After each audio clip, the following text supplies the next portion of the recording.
मुझे लगता था कि जब मेरी तरक्की हुई और हम पुराना मोहल्ला छोड़कर नए घर में शिफ्ट हुए थे, तब से मेरा बड़ा भाई कुछ ज़्यादा ही हमारे घर का चक्कर लगा रहा था।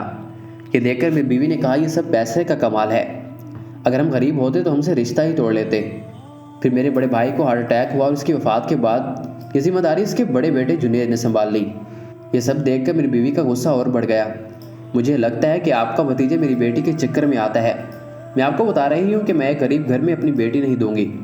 मैंने ये सुनकर उसे तसल्ली दी कि ऐसा कुछ नहीं है, वो बेचारा तो यूं ही मेरा हाल चाल पूछने आ जाता है। अगरचे मैं खुद भी इसके आ जाने से डरता था, क्योंकि मुझे डर था कि कहीं वो मुझसे रकम न मांग ले या किसी जॉब के लिए सिफारिश करने को न कह दे। मैंने कई बार उसे कहा भी कि मेरा हाल काल करके पूछ लिया करो, ये रोज़ रोज़ घर आ जाने की क्या ज़रूरत है, मगर वो या फिर उसकी फैमिली का कोई ना कोई फ़र्द हमारे घर चला आता। मुझे नहीं याद था कि हम यहाँ आने के बाद कभी उनके घर गए थे। फिर यूँ हुआ कि अचानक एक दिन जुनेद मिठाई का टोकरा लेकर हमारे घर आया और हमें बताया कि इसकी जॉब लग गई। यह सुनकर हम सब खुश हो गए कि चलो अब हमारी इनसे जान छूट जाएगी, मगर जैसा हमने सोचा था वैसा नहीं हुआ। अभी इनमें से कोई ना कोई आ जाता और हमें बताता कि जुनेद की नौकरी के बाद हम नया घर लेने वाले हैं ताकि उसकी शादी हो जाए। फिर इसके बाद वही हुआ जिसका मेरी बीवी को डर था। इन्होंने जुनेद के लिए मेरी बड़ी बेटी के लिए रिश्ता मांग लिया। कि सुनकर मेरी बीवी ने कहा कि देखा, मैं कहती थी कि इस लड़के की नज़र मेरी बेटियों पर थी, यकीन नहीं हमारी बेटी के ज़रिए हमारी दौलत पर कब्जा करना चाहता है। मेरी बीवी ने तो ये सुनते ही रिश्ते से इनकार कर दिया।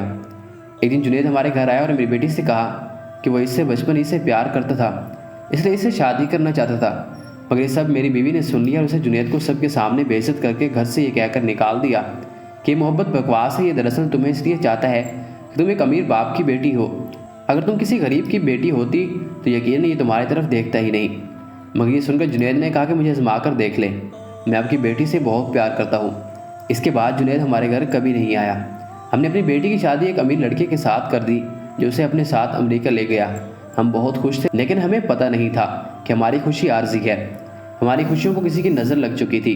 दफ्तर में मेरे बॉस की नज़र मेरी बेटी पर थी। वो एक बार हमारे घर आया तो उसने इशारों में मुझे ये बात कहने की कोशिश की कि वो मेरी बेटी से शादी करना चाहता है, मगर मैं उसे अपनी बेटी कैसे दे सकता था। वो शादीशुदा था और मेरी बेटी से उम्र में बहुत बड़ा था। मैं इस बात को भूल गया, लेकिन इसने ये बात अपने दिल में रख ली। इसने इंतकाम में मुझ पर एक छोटा मुकदमा डालकर मुझे जेल भेज दिया।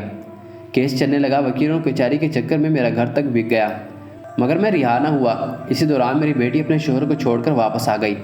इसने बताया कि इसका शोहर नशे का आदी था, वो उसे बहुत मारता था।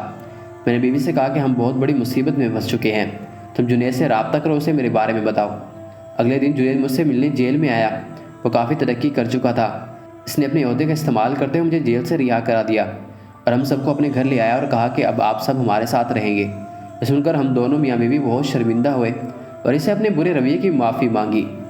ज़रूरी नहीं कि सभी रिश्ते गर्ज के हों, कुछ रिश्ते बिना किसी गर्ज के आपके साथ उम्र भर निभाते हैं और इन रिश्तों की बदौलत ये ज़िंदगी खूबसूरत है।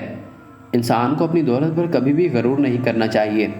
इंसान दौलत में इतना मगन हो जाता है कि उसे अपनी बहन भाई भी नज़र नहीं आते।